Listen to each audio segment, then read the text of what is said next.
Welcome, everybody, to another episode of Amplify Your Business. Today, I am talking to a guy who might be the most ethical guest we have had on this podcast to date. Welcome to the show, Russ Law, CEO and co-founder of Verensics.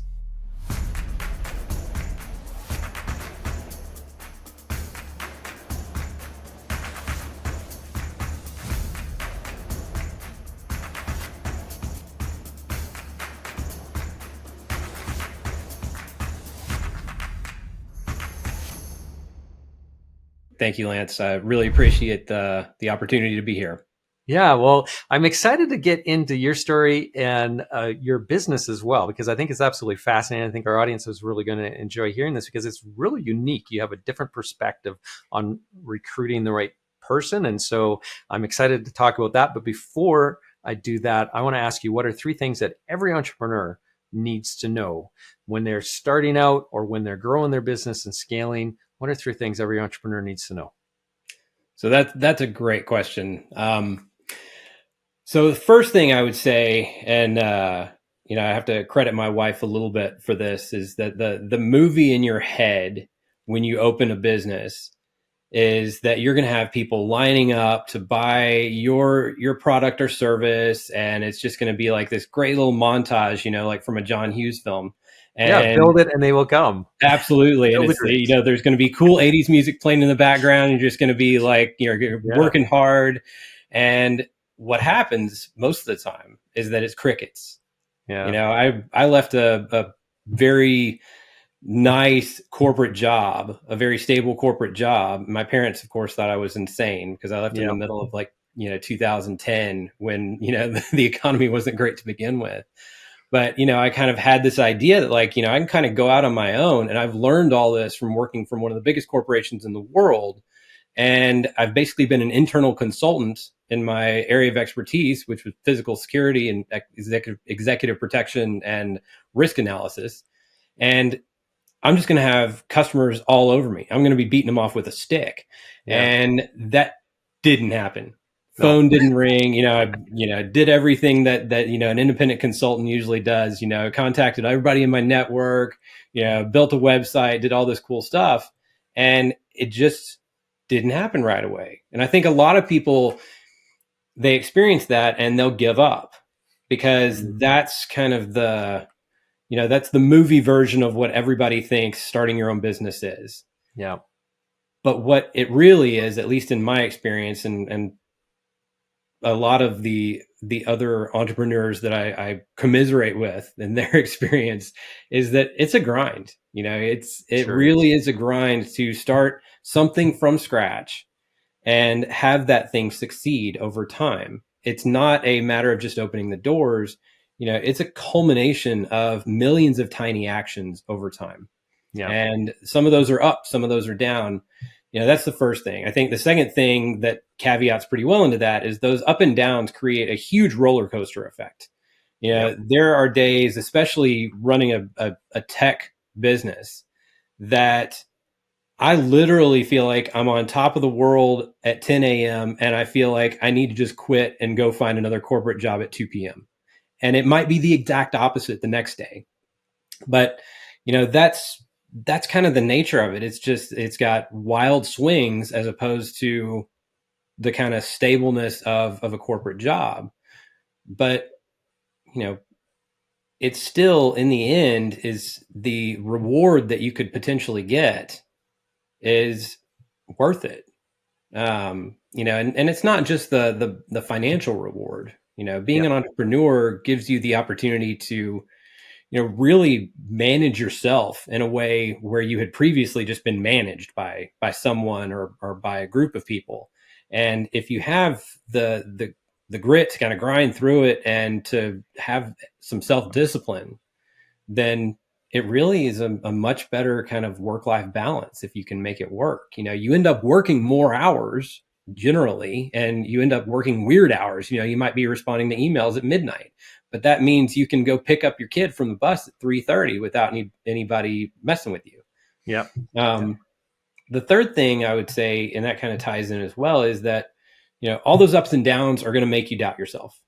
You know, there are going to be times when you say, you know what, this is the last ride of Wyatt Earp and his Immortals, because there's no way that we're going to make it past this challenge. But what that does is it gives you the opportunity to use all your resources to succeed. You know, you're not beholden to the prioritizations of a large corporation, where if I'm an entrepreneur, like I'm running Verensics, I can, you know, talk with my co-founder, and between he and I, we can say, okay, you know, here's the challenge. Here's what we're doing. Let's go. We can make that decision. And so even though, you know, you might have some self-doubt, still better than corporate, because, you know, it comes down to you and what it is that you do to address the challenge, not kind of hiding behind some kind of corporate facade. Yeah. Yeah. And so how do you personally deal with that doubt that we all have been there? We totally have. Mm-hmm. There's a person listening to this call that has not suffered from bouts of self-doubt. So how do you personally get through that? How do you maintain that, you know, I guess, positive outlook that, you know, I'm going to get through this? I mean, I got to give a huge shout out to my wife, Rachel, Yeah. in that regard. I mean, she is my kind of sounding board. She is also my I would say lens on reality. Yeah. You know, where if I'm like just going crazy because I lost some prospect, or, you know, whatever the deal is, you know, there's she's a great kind of like lever to kind of bring me back to zero. Yeah. So yeah, I think that's the truth, right? You hear that all the time. Behind every great entrepreneur is a great spouse, right? And absolutely. Yeah, they can be the rock for sure. Yeah, a real partner in life, and they become a partner within the business in just an adjacent kind of way, right? Because they are that sounding board in which they do. Yeah, it's funny you say that, you know, because you know, every once in a while we'll have a project, and I'll ask Rachel, I'll be like, hey, you know, would you be interested in doing this? And, you know, it's like having, you know, somebody who's, you know, she is a part of the business, even though she's not technically part of the business. Like if you listen to any of our video tutorials, she's the awesome voice that you hear on those. So. Yeah. Excellent. The voice actor. Okay. Yep. So I know people are probably intrigued a little bit by the intro when I said that you're probably the most ethical guy that I've had. Which I appreciate, by the way. Thank you. Yeah. Which is, I mean, this is such a unique business that you have. And so why don't you tell us a little bit about the business, what problems you're trying to solve there, and really how you're approaching it differently than any other company I know of anyway in the space. So yeah. Cool. Well, thanks. Well, yeah. So at Verensics, we evaluate the life cycle of personnel risk. So we do that to address challenges related to pre-employment screening and vetting, insider threat detection, and workplace investigations. And we do that through an online smart questionnaire platform that mimics a face-to-face interview with an industrial psychologist or an experienced corporate investigator. And what we do, the value that we bring, is we allow HR teams, corporate investigators, and insider threat teams to get to know their workforce and the misconduct that workforce may be involved in through more informed and productive interviews. Yeah. Yeah. And so the big thing that I was really lashing on to is just that you were saying before we hit the record button, there's so few companies really focus on trying to hire, you know, or looking at assessing the ethical part of the employee equation, right? And you said to me that there's really two elements that make a great employee. Why don't you share those with us? Right. And it's not just me. There's actually a lot of research out there that shows, you know, what factors correlate the most with job success. Yeah. And really, when it comes down to it, if you can nail aptitude and trustworthiness, then you have a very, very strong chance that this hire is going to be successful. Yeah. And, you know, there are an awful lot of ways to screen employee or candidates before you hire them. You know, a lot of that is kind of outsourced, you know, especially when it comes to risk. You know, everybody uses background checks. But here's the thing. I mean, background checks are based on a broken system. they rely on incomplete and inaccurate databases. And the reason that those databases are incomplete is because companies and organizations have a lot of disincentives when it comes to reporting criminal activity inside their organizations. Yes. I mean, Yeah, for sure. both in my consulting life and in my former corporate life, I was in corporate security. I investigated a lot of people who were doing things they weren't supposed to be doing at work. Some of that was criminal. Almost all the time, that person, if we found enough evidence, the upper management said, get them out the door. Yeah, you just escort them out. You're not pressing charges. Get them right? out the door. We're not pressing charges. We're not going to report them anywhere. And there's a lot of reasons for that. I mean, it's reputational risk, it's financial risk, and it just takes time. It takes time and resources to do it. And so from a corporate perspective, especially, it's just not reported. And so that person leaves your organization and they go to apply for a job somewhere else. That place runs a background check on them, and guess what comes up? Nothing. Yeah. And so, one of the things that I think is kind of ignored when you're hiring new people, not you personally, Lance, but when an organization is trying to figure out if this person is right for their organization, every hire impacts your organization's culture.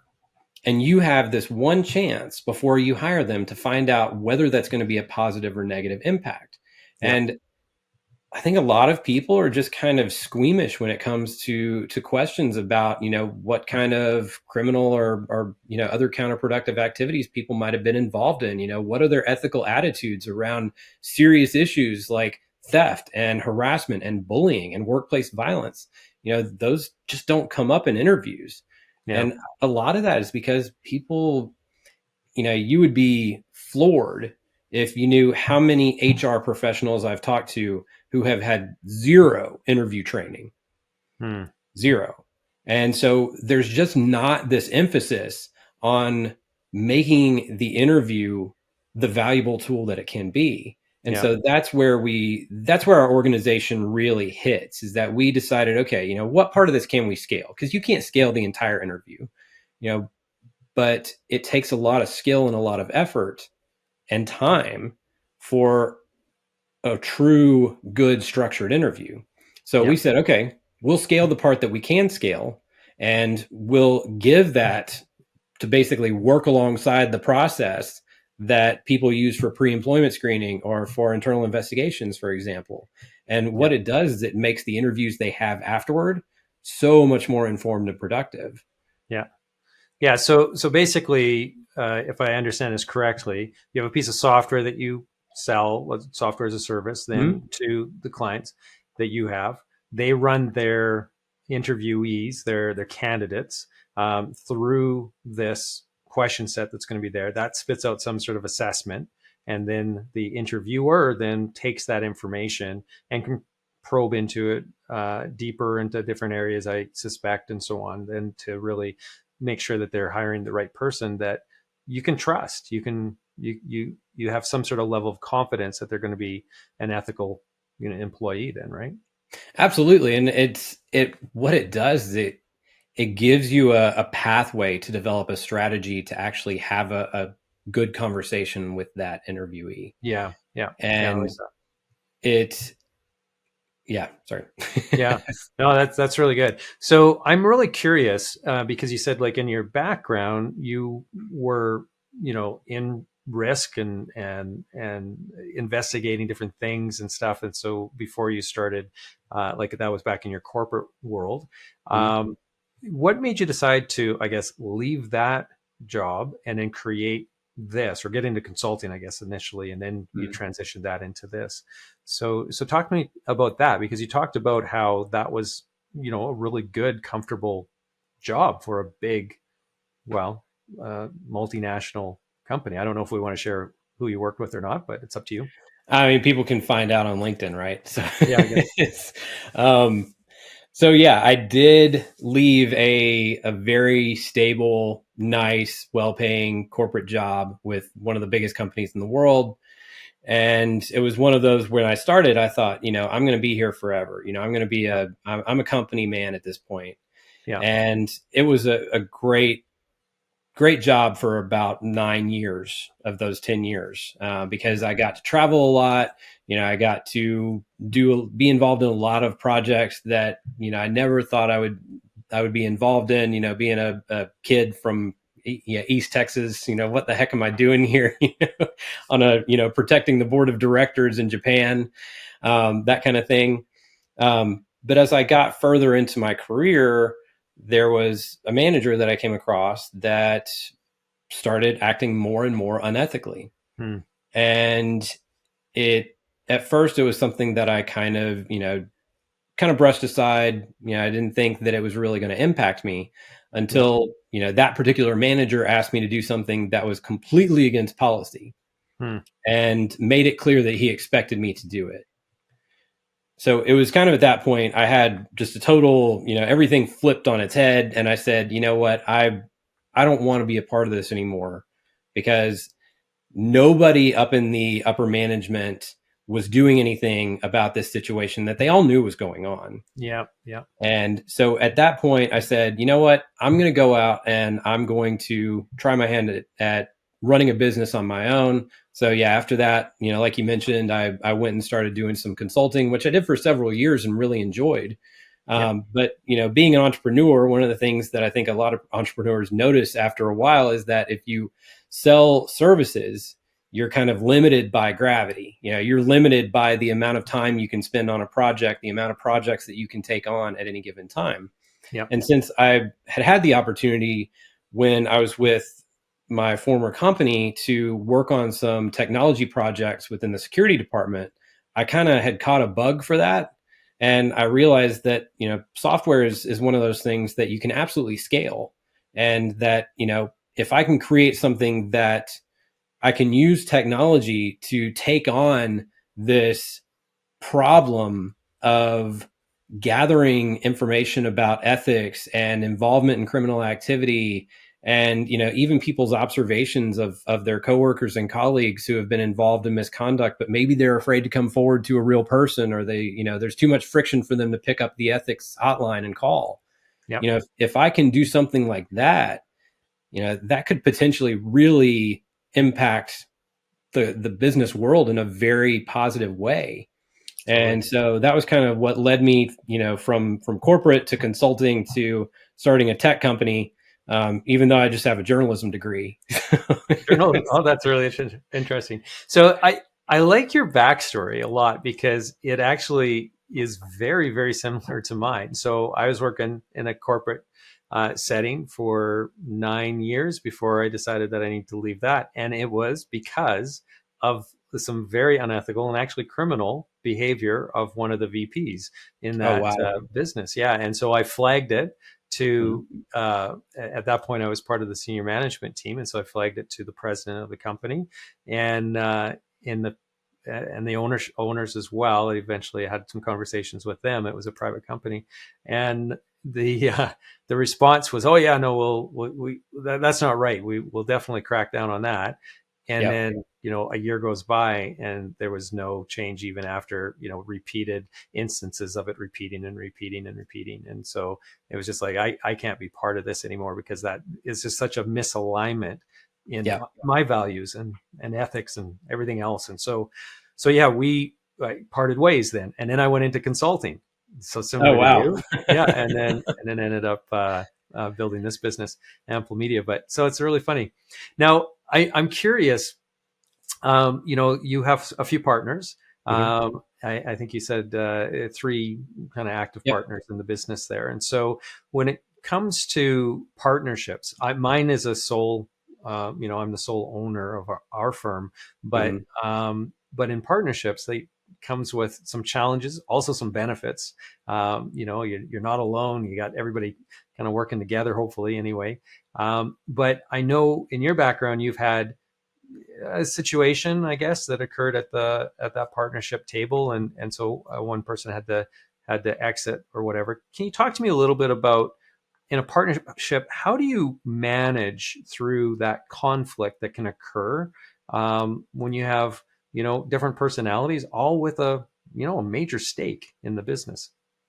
It's very challenging, and it's not ever a simple answer, I would say. Yeah. Because, especially when you have a partnership where it's set up where everybody has an equal share. Yeah. And if one of those partners is not pulling their weight based on the expectations that you set together at the very beginning, then you get to a point where you have to say, okay, are we going to keep going and just kind of keep dragging this one partner behind us to keep up, or are we going to have to make a major change? Yeah. And those kinds of changes, without getting too much into the details, those kinds of changes can break a company. Absolutely. I mean, and it's especially challenging when you already have a good set of customers. The delivery of the product and the delivery of your service on the facade is that everything's working fine. Yeah. But then if you have, some disagreements within the owners, that can break what could be a perfectly good company. And Yeah. and so Yeah. it's, I wish I had a really good answer for it. But I would say, you have to be able to understand when you should actually make a move versus just kind of trying to change behaviors. Yeah. Because behaviors can be changed to a certain extent. And, there's definitely, it makes you appreciate different personalities, much more than just being kind of a worker or even a manager at a corporation. Yeah. Because it's kind of like being in a band. Everybody's got an equal stake, and there's a lot of egos at play.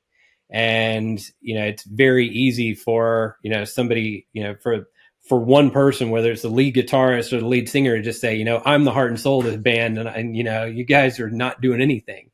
Yeah. When that's not necessarily true. There's pieces that all have to fall into to where they need to be. Yeah. So just talking about that a little bit, like knowing when the time is right to make that move, to make that adjustment to the ownership, and presumably the senior management team as well. How do you know when is the right time for that? Is it Oh, wow. possible to know? That's a tough one.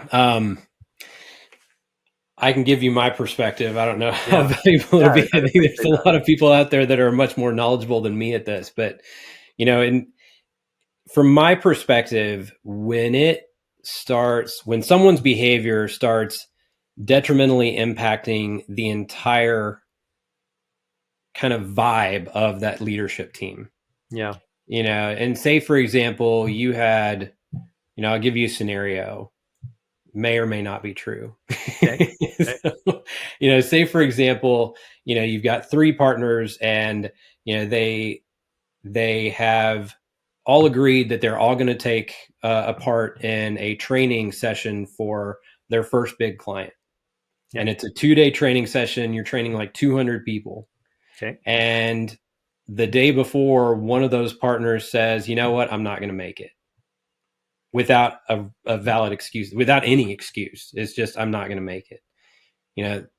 That is the kind of situation where you have to step back and say, whoa, like, if that's the way that this is going now and everything's good, like, how's that going to be when things get challenging, to have Yeah. somebody like that on your team? Yeah. Yeah. And so, that's, I guess, the best guidance I can give is that when it starts affecting the entire dynamic of the leadership team, it's time to make a move, to at least attempt to change behaviors. And Yeah. I think that's, like when you mentioned, your situation with the unethical manager, when you brought that to the attention of the senior leaders and they didn't do anything with it, that completely demoralized you, right? Yeah. I Yeah. mean, that's what it sounded like in your story. And I know that it did something similar to me, and you'd be just floored by the amount of people who I know who have similar stories to you and I. Yeah. And I think that a lot of senior leadership hopes that things like that will go away, and they don't. without you making an intentional attempt to change behavior. And if Yeah. the behavior doesn't change after you attempt and make a solid attempt to change that, then you need to just say, okay, we're done here. Yeah. Yeah. Yeah. And I liked what you were saying in terms of, around the timing. If you can align the timing to making those changes when things are good, I think Yeah, that's really, really important, because the problem with it is when things are going good, we tolerate a lot more of those things that we can't really tolerate, for the long-term success of the business, because it's being masked by the good times, and there's absolutely. always going to be some bad times. And then it's when you're trying to make those, especially at the ownership level, some changes like that, then it just makes it really difficult for the business Mm-hmm. to even manage through that precarious situation, that precarious timing, right? So yeah, if you can identify it early on, and if you can't get the behavior to change, like you said, and really work on that, then I think making that change before it's too late almost is obviously the better choice. It's just so hard, I'd imagine, to figure out when that is, though. And it is, it's difficult, especially if you have, that mask of things going well. I think Yeah, you're spot on there. yeah, I was listening to an interview with Matthew McConaughey. He recently wrote a book called Green Lights, and he yeah. said one of the things he figured out along his own journey was that he should journal when things were going well, Mm, because when he first started out, he would only write things down in journal when he was facing an internal conflict or an internal problem, and then he would go back and read it and be like, well, it sounds like everything sucks. But when he journaled when things are going well, he could go back and read that and say, that's what my mindset was like then, and yeah, that's how I like I it. approach things. and I like it. and so I always took that as kind of a cool nugget of, don't let the good times fool you into thinking they're always going to be good. You need to be mindful and approach things of, okay, is this actually, maybe it is good, maybe all is well and we don't need to make any changes, but let's at least reflect on it. Yeah, yeah, yeah. Very good points. Okay, so a question I often like to ask people too is, if you could send a letter back in time to your younger entrepreneurial self, so young entrepreneur Russ, what would be in that letter? What would you tell yourself? So that's an interesting one. And I actually was just having a conversation with my wife the other day that I wish I'd started down that path sooner. Like Interesting. there was Yeah, part of me that even before, I felt like that, I was having this conflict with this manager and that's what finally tipped me out. There was part of me that was just very loyal to the corporation.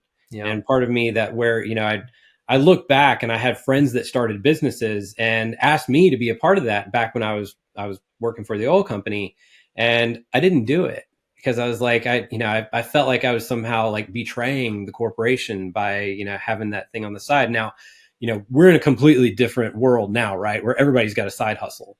yeah, This was back in 2000, 2008, where I felt like, okay, I'm this company man. But yeah, I would write myself in all caps. Take the first opportunity you get to start your yeah. own business.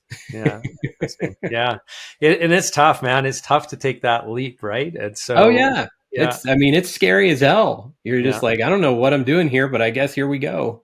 Yeah. Yeah. So it was 2008 for me when I Was did it? it. Yeah. And so was that the same year for you as well, or I left in 2011. 2011? I left Okay. corporate in Yeah. 2011. So you Yeah. were a few years ahead of me. Yeah. And I tell you, so I left right before the financial crisis hit. Right. Mm, And so that was, I was like, had my plan. I had everything all worked out. This is what I was going to be doing. And then within it was 3 months, I think it was 4 months of me wow. leaving corporate, then all hell, broke loose. It Yeah, was the just like, bottom fell holy out. shit, this was the worst timing ever. But you're Yeah. scrappy. You find a way to make it work, get a couple contracts, Yeah. and that carried me through it. And then you start building the reputation and everything else. And so even in the worst of times to step out, and I had a young family at the time and everything, right? Yeah. It was turned out to be the absolute worst time. But the grit, right, that you were talking about earlier Mhm. on. When you have that, when you really persevere through it and push yourself, and you have a good supporting partner too with your wife there, Yep. boy, it's really hard to stop you if you just want to keep on going, right? So it's good. It is. And, and typically, I would imagine, for you, you started something that you were passionate about, kind of like I did, Yeah, and when you have that kind of, I would say, voice in the back of your head is like, this is what I actually want to do, not what a manager is telling me to do. yeah, It makes such a big difference as far as incentivizing yourself to move forward. yeah, So, yeah. yeah. It makes even the bad days feel like not such bad days, because you Right. have the control. You have a little bit of power over what it is that you're going to be doing, and how you're going to interact with people, how you're going to show up, and who you're going to interact with, and so on. So yeah, it's good. That's a big part of it is the freedom to kind of choose, okay, not only what I'm going to do, but who am I going to grow my network with, what kind of direction am I going to go, Yeah, philosophically with my company, and it's not just like what your company does, but it's who you decide to hire. It's how you decide to handle things like conflicts in the business. yeah, It's like all these little things that, you now get to decide, which can that's be right. kind of scary, but is also like hugely Empowering. liberating. Yeah, yeah, very much so. Well, this has been great. I really appreciate the time, Russ. So if somebody wanted to connect with you, learn more about the business, or anything like that, what's the best way to do that? Where should we You send them can together? find me on LinkedIn, Russ Law. It's a very easy, short name. Yeah, Anybody can spell it. And you can also find us at www.verensics.com. yeah. Awesome. Well, thanks so much. Really appreciate you taking the time to share your story, your journey. And I know that our audience is going to get something out of it. So thank you for that. And for those of you who are listening today and really like this episode and want to check out some of our other episodes where we interview other entrepreneurs about their journey, their challenges, how they overcame them, and so on, head over to amplifyyourbusiness.ca. That's where you're going to find the archives. And of course, you can find us on all of your major favorite podcasting platforms out there. Just search Amplify Your Business. Until next time, everybody have a prosperous day.